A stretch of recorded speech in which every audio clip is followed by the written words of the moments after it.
Alors bonjour à tous, heureux de vous retrouver chers amis en ce jeudi 12 janvier 2023, 8h37 heure du Québec, j'espère que vous allez bien. Pour ceux qui s'intéressent à l'histoire, ceux qui s'intéressent à la mythologie aussi, mais ce qui est fascinant, c'est que toutes ces histoires de mythologie ont sûrement un fondement de vérité et un fondement dans la réalité. Quand tu fais la lecture et que tu te promènes dans les récits anciens, il y a beaucoup d'histoires qui ont l'air farfelues, mais qui sont peut-être tirées d'une réalité qu'on a vécue à cette époque-là, qui a existé. On n'a qu'à penser à tous ces chariots de feu qui descendent du ciel, à ces êtres qui descendent du ciel dans plusieurs mythologies de plusieurs parties du monde. C'est quand même étonnant que plusieurs civilisations racontent les mêmes choses différemment des fois, mais les mêmes choses. On n'a qu'à penser aux fameux ovnis de nos jours et les civilisations lointaines qui viennent nous visiter, peut-être. Même les scientifiques sont obligés de l'admettre que c'est une forte possibilité. Donc, qu'est-ce qui est mythologie ou non? Je ne sais pas, mais en tout cas, on s'en va voir cette histoire-là qui est publiée par le Jérusalem Post ce matin, ou peut-être hier en fin de journée, mais ça a l'air plus d'être ce matin. Des archéologues pensent avoir trouvé le temple de Poséidon en Grèce.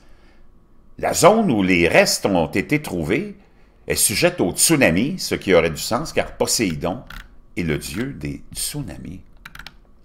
Les archéologues ont découvert les restes de ce qu'ils croient être le temple de Poséidon près de Sémikon en Grèce, selon un rapport mercredi de ces archéologues-là. Les restes ont été déterrés et font l'objet de recherches par l'Institut archéologique autrichien en collaboration avec des chercheurs de l'université de Kiel et de l'Éporie des Antiquités d'Élis.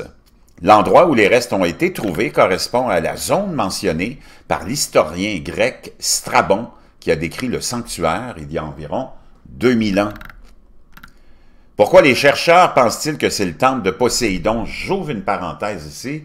Tu peux aller voir aussi les récits des trois grandes religions, que ce soit le judaïsme, le christianisme ou même l'islam. Tu as toutes ces histoires-là, quand tu lis ça, ça ressemble à beaucoup de mythologie aussi, mais tu as des milliards de gens qui prennent ça pour la vérité, parce que peut-être que ce l'est, je ne le sais pas, vous ne le savez pas, il n'y a personne qui était là, mais quand tu prétends que tu étais connecté à Dieu, puis que tu as vu Dieu sur un mont en forme de buisson ardent, qui t'a écrit 10 commandements sur 2 pierres, moi je ne sais pas, mais c'est pas moins farfelu que l'histoire de Poséidon, ou que toute autre histoire, celle d'Atlantis ou d'autres, ou de géants, ou de Népholim, ou peu importe. Quand tu penses à l'autre histoire du christianisme, celle de Dieu qui t'envoie son Fils directement, c'est quand même gros, là. Et l'autre histoire aussi, celle de l'islam, c'est Dieu. Il y a beaucoup de mythologie là-dedans, peut-être. Donc, qu'est-ce qui est réaliste, ou qu'est-ce qui vient de la réalité, puis qu'est-ce qui vient de la fantaisie? Moi, je ne le sais pas, mais en tout cas, hein.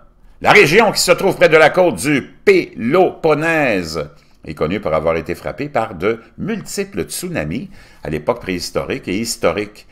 Bien qu'il semblerait que les gens évitent une telle zone, cela pourrait être en fait une preuve supplémentaire que ces restes proviennent du temple de Poséidon lui-même, car il était considéré comme le dieu responsable des tremblements de terre et des tsunamis. Les restes ont été découverts pour la première fois en 2021, mais ce n'est qu'il y a quelques mois que les archéologues ont réalisé qu'il s'agissait probablement de ce qu'il restait d'un temple de Poséidon. Des recherches supplémentaires doivent être effectuées sur la structure et des analyses archéologiques, géoarchéologiques et géophysiques approfondies sont prévues pour les prochaines années, afin de nous donner une meilleure compréhension de ce qu'était la structure et de son histoire. Dans la mythologie grecque, Poséidon est le dieu de la mer, des tremblements de terre et des chevaux. Il est le frère de Zeus, le dieu du ciel, et d'Hadès, le dieu des enfers. Voyez-vous, hein, les liens qui sont là toutes les connexions entre diverses civilisations.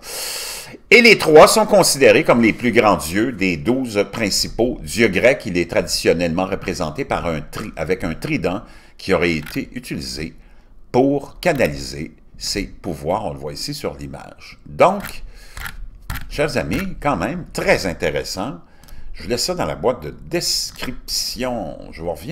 On revient sur l'intelligence artificielle. Vraiment très inquiétant.